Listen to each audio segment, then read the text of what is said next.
Neil Ratner, Rock Doc here with a story. Okay, so all four members of Led Zeppelin idolized Elvis Presley. As a matter of fact, Jimmy Page has often said that he first picked up his guitar after hearing Elvis's song, Baby, Let's Play House. Now, the band had seen Elvis a few times, once in 1969 at the International Hotel in Las Vegas, and at an afternoon gig at Madison Square Garden in 1972. But believe it or not, they had never gotten to meet Elvis. All right, but that all changed on May 11th, 1974. Now, Led Zeppelin were in LA for the launch of their new label, Swan Song Records. It had been launched the day before, and Elvis had a concert the next night at the Forum.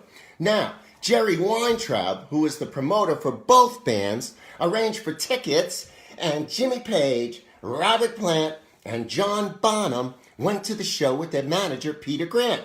Now, John Paul Jones begged out. He didn't go with them that night. All right. Okay, so Elvis had been alerted to the fact that the band was coming, and towards the end of his concert, he had the house lights turned up so that he could see the audience. Okay, the band starts to play his next tune, which is the Willie Nelson song, Funny How Time Slips Away, when Elvis abruptly stops the band and says, wait a minute, hold it. If we can start together, fellas, because we've got Led Zeppelin out there, and Jimmy Darren, and a whole bunch of people. And let's try to look like we know what we're doing, whether we do or not. Now, what were we doing? I'm sure the guys were surprised about that. And he continued and he went on and did his show. Now, Jerry Weintraub also arranged for the band to go back to Elvis's hotel room at the Bel Air Hotel after the concert for what was to be no more than a 20-minute short meeting. Now, according to Jimmy Page, we went up to his suite and his girlfriend Ginger was there with just a few other people. I can tell you, we were really nervous. All right. Presley and John Bonham, gotta take a drink. A little coffee, all right. Presley and John Bonham broke the ice and began discussing their mutual love of hot rods. Now, Elvis admitted that he knew of Led Zeppelin, but he hadn't heard any of their records except Stairway to Heaven, which his stepbrother David had played for him. So then, Elvis wanted to know if the famous stories about the band and their groupies was true or just rock and roll legend.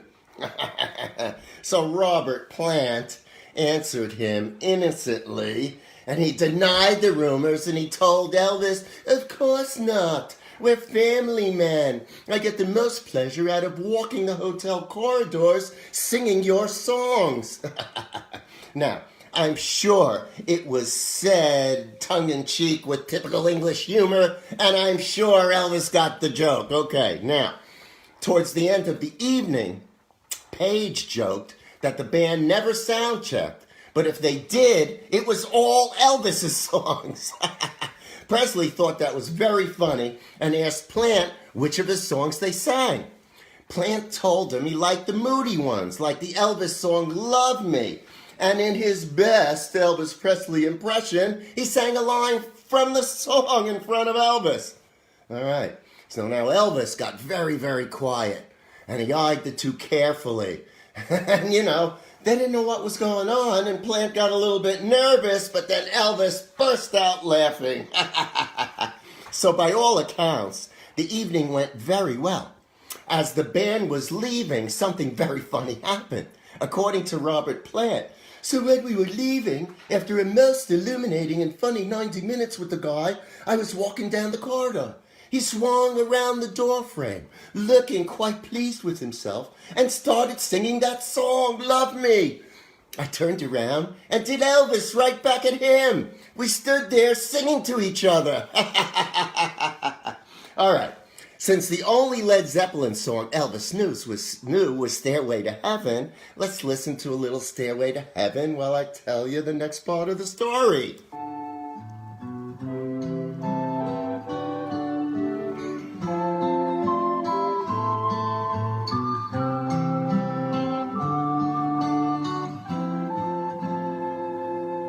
There's a lady on shore, all it glitters is gold, and she's buying the stairway to heaven. All right. Now, the second time Elvis met a member of Led Zeppelin was at his home in Memphis. John Paul Jones was very disappointed that he never got to meet Elvis. And so he spoke to their road manager, Richard Cole, and told Richard, see what you could do, man. I really want to meet Elvis. See if you can arrange something. So Elvis knew Jerry Schilling. No, Cole knew Jerry Schilling, Elvis's chief of security, his chief bodyguard, and he arranged with Schilling for him and John Paul Jones to go to meet Elvis at his house in Memphis. Okay, so they arrange it. It's set for one evening and whatever. They get there, and Schilling says, let me go in first and make sure everything is cool. So Schilling goes in first, and he's surprised to find Elvis and his then girlfriend Sheila in pajamas getting ready to go upstairs to bed. So Jerry reminds him, hey, the guys are coming. And Elvis agrees to hang out for a while. Okay. Now, Richard Cole had an incredibly foul mouth, and every other word out of his mouth was a curse word. And of course, Elvis was not too happy about that. And initially, he took offense and he said, hey, you know what? My lady's here. Be cool about your language. All right, that quieted everybody down. Things got a little uncomfortable. But then Elvis actually broke the ice and asked Cole about the fancy watch he was wearing. Cole immediately gave it to Elvis to try on and told him, look, if you want it, the watch is yours. Now, Elvis wanted to know where Cole got it and if it had any special meaning to him. And Richard said, yeah, well, the watch did have some meaning since Atlantic Records gave everybody in the group one of these watches, including Cole. Elvis said, okay, thanks, and continued to wear Cole's watch. All right, the evening went on, everything was going well, and about 20 minutes later, Elvis went upstairs, and he comes down with this unbelievable diamond-encrusted watch that would knock your socks off, worth many, many thousands of dollars. He looked at Cole, and he said, here, take this one. A very stunned Richard Cole graciously accepted. So the rest of the night was nothing but fun.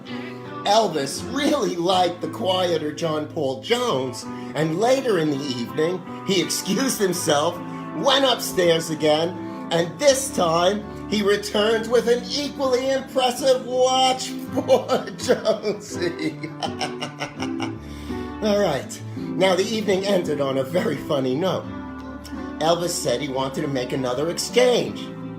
So he looks very seriously at John Paul Jones and says, let's swap pants, while he simultaneously lets his pajama bottoms fall to the floor underneath his robe. Richard Cole was shocked into silence. And if you knew Cole, man, that never happened. While Elvis's girlfriend Sheila and John Paul Jones just burst out laughing.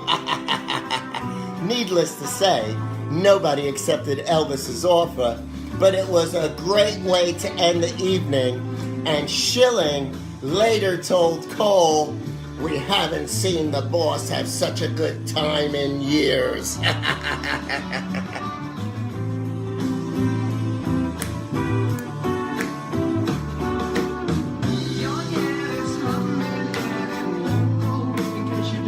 So that's it. Led Zeppelin, Elvis Presley. Don't get too much better than that, right? I hope you enjoyed it.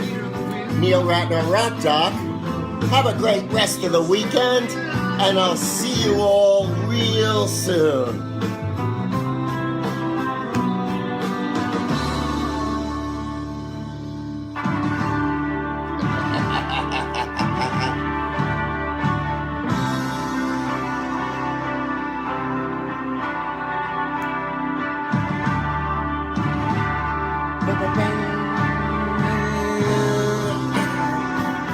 All right.